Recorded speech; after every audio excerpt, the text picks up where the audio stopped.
ನಟ ನಿರ್ಮಾಪಕ ನಿರ್ದೇಶಕ ದ್ವಾರಕೀಶ್ ಇವತ್ತು ಕೊನೆ ಉಸಿರೆಳೆದಿದ್ದಾರೆ. ನಾಳೆ ಬೆಳಿಗ್ಗೆ ರವೀಂದ್ರ ಕಲಾಕ್ಷೇತ್ರದಲ್ಲಿ ಪಾರ್ಥಿವ ಶರೀರ ಶಿಫ್ಟ್ ಆಗುತ್ತೆ. ಸಾರ್ವಜನಿಕರ ಅಂತಿಮ ದರ್ಶನಕ್ಕೆ ವ್ಯವಸ್ಥೆ ಮಾಡಿಕೊಡಲಾಗಿದೆ. ನಮ್ಮ ನಿಮ್ಮೆಲ್ಲರ ನೆಚ್ಚಿನ ನಟ, ಕರ್ನಾಟಕದ ಕುಳ್ಳ, ಇಡೀ ಕನ್ನಡ ಚಲನಚಿತ್ರವನ್ನು ಅಥವಾ ಚಲನಚಿತ್ರ ರಂಗವನ್ನು ಶ್ರೀಮಂತಿಕೆಯ ಲೋಕದಲ್ಲಿ ಕೊಂಡೊಯ್ದಂಥ ಒಬ್ಬ ಮೇರು ನಟ, ನಿರ್ಮಾಪಕ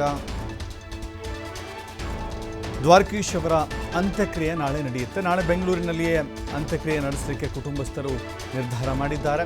ದ್ವಾರಕೀಶ್ ನಿವಾಸಕ್ಕೆ ಇಡೀ ಸಿನಿಮಾ ರಂಗದ ದೊಡ್ಡ ದಂಡೆ ಹರಿದು ಬರ್ತಾ ಇದೆ. ಗೆಳೆಯನನ್ನು ನೆನೆದು ಭಾವುಕರಾಗಿದ್ದಾರೆ ನಟ ಶ್ರೀನಾಥ್. ನಟ ದ್ವಾರಕೀಶ್ ಅವರ ಕುಟುಂಬಕ್ಕೆ ಶ್ರೀನಾಥ್ ಅವರು ಸಾಂತ್ವನ ಹೇಳಿದ್ದಾರೆ. ಧೈರ್ಯ ತಂದುಕೊಳ್ಳಿ ಎನ್ನುವ ಮಾತುಗಳನ್ನು ಹೇಳಿದ್ದಾರೆ.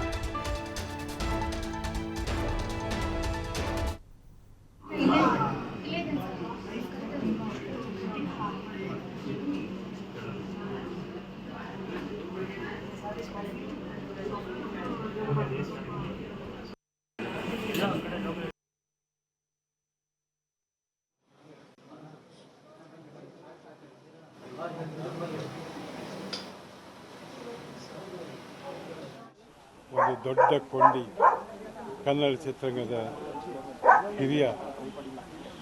ಇವತ್ತು ಅವನು ನಮ್ಮಿಂದ ದೂರ ಆಗಿದ್ದಾನೆ ಹೊರತು ನಮ್ಮ ಹೃದಯದಿಂದ ದೂರ ಆಗಲ್ಲ. ಅವನು ದ್ವಾರಕೀಶು ನನ್ನ ಒಡನಾಟ 60 ವರ್ಷದ್ದು. 60 ವರ್ಷದ ಕೆಳಗೆ ಬೆಂಗಳೂರಿಗೆ ಅವನು ಬಂದಾಗ ಹೋಟೆಲ್ ಬ್ರಾಡ್ವೇನಲ್ಲಿ ನನಗೊಂದು ಅವಕಾಶ ಕೊಡ್ತೀರಾ ಅಂತ ಕೇಳೋದಕ್ಕೆ ನನ್ನ ಸೋದರ ಮಾವ ರಾಮಕೃಷ್ಣ ಅಂತ ದ್ವಾರಕೀಶ್ ಕ್ಲಾಸ್ಮೇಟ್ ಆಗಿದ್ದ, ಅವ್ನು ಕರ್ಕೊಂಡು ಹೋದ. ದ್ವಾರಕೀಶ್ನ ಮೀಟ್ ಮಾಡಿದಾಗ ನೀನೊಂದು ಸ್ವಲ್ಪ ದೊಡ್ಡವನಾಗಬೇಕಷ್ಟೇ, ಬಾ ಇವಾಗ ಕೂತ್ಕೋ, ನಾವು ಸಂತೋಷವಾಗಿ ಕಾಲ ಕಳೆಯೋಣ ಅಂತ ಹುಡುಗರು ಹೇಗೆ ಕಾಲ ಕಳಿಬೇಕು ಆ ಥರ ಕಾಲ ಹೇಳ್ದ. ಆಪರ್ಚುನಿಟಿ ಬಂದೇ ಬರುತ್ತೆ, ಬರಲಿಲ್ಲ ಅಂತ ಯೋಚನೆ ಮಾಡಬೇಡ, ಅದು ಬಂದಾಗ ಅದಕ್ಕೆ ಧೈರ್ಯವಾಗಿ ನುಗ್ಗಬೇಕು ಅಂತ ಹೇಳ್ದ. 60 ವರ್ಷದವರೆಗೆ. ಅದಾದ 3 ವರ್ಷಕ್ಕೆ 57 ವರ್ಷ ಇವತ್ತು ನಾನು ಸಿನಿಮಾ ಇಂಡಸ್ಟ್ರಿಗೆ ಬಂದು ಅಲ್ಲಿಂದ ಇಲ್ಲಿವರೆಗೂ ದ್ವಾರಕೀಶನ್ನು ನೋಡ್ಕೊಂಡೇ ಬರ್ತಾ ಇದ್ದೀನಿ. ಅವನು ಏಳು ಬೀಳುಗಳನ್ನ ಬೇಕಾದಷ್ಟು ಕಂಡವನು.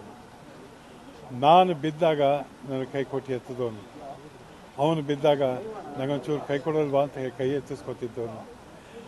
ಒಡನಾಟ ಚೆನ್ನಾಗಿದ್ದಾಗ ಸಂತೋಷವಾಗಿ ನಗನಗ್ತಾ ಇರುವಾಗ ಮಾತ್ರ ನಾವು, ದುಃಖ ಬಂದಾಗ ನಾವಲ್ಲ ಅಂತ ಅನ್ಕೋಬೇಡ, ನಾವು ಯಾವಾಗಲೂ ಇರಬೇಕು ಅಂತ ಹೇಳ್ತಾ ಇದ್ದವನು ಅವನು. ನಾ ಈಗ ತಾನೇ ಹೇಳ್ತಾ ಇದ್ದೆ, 500 ರೂಪಾಯಿಂದ ಚಿತ್ರರಂಗದಲ್ಲಿ ನೋಡಿದವನು, ಚಿತ್ರರಂಗದಲ್ಲಿ 100 ಕೋಟಿ 105 ಕೋಟಿವರೆಗೂ ನೋಡಿದವನು.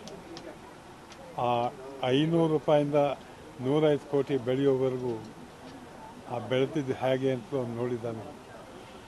ಇವತ್ತು ಚಿತ್ರರಂಗ ಶುರುವಾಗಿ 90 ವರ್ಷ ಆಗಿದೆ ಅಂತೆಲ್ಲ ಹೇಳ್ತಾರೆ.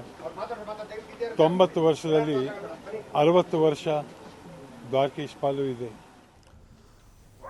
ದ್ವಾರಕೀಶ್ ಅವರು ನಟರಾಗಿಯೂ, ನಿರ್ದೇಶಕರಾಗಿಯೂ, ನಿರ್ಮಾಪಕರಾಗಿಯೂ ಕೂಡ ಕನ್ನಡ ಚಲನಚಿತ್ರರಂಗಕ್ಕೆ ತಮ್ಮದೇ ಆದ ಕೊಡುಗೆಗಳನ್ನು ಕೊಟ್ಟಿದ್ದಾರೆ. ಇಡೀ ಕನ್ನಡಿಗರ ಮನೆಯ ಮನದಲ್ಲೂ ಕೂಡ ಕರ್ನಾಟಕದ ಕುಳ್ಳ ದ್ವಾರಕೀಶ್ ಶಾಶ್ವತವಾಗಿ ನೆಲೆಯಿದ್ದಾರೆ.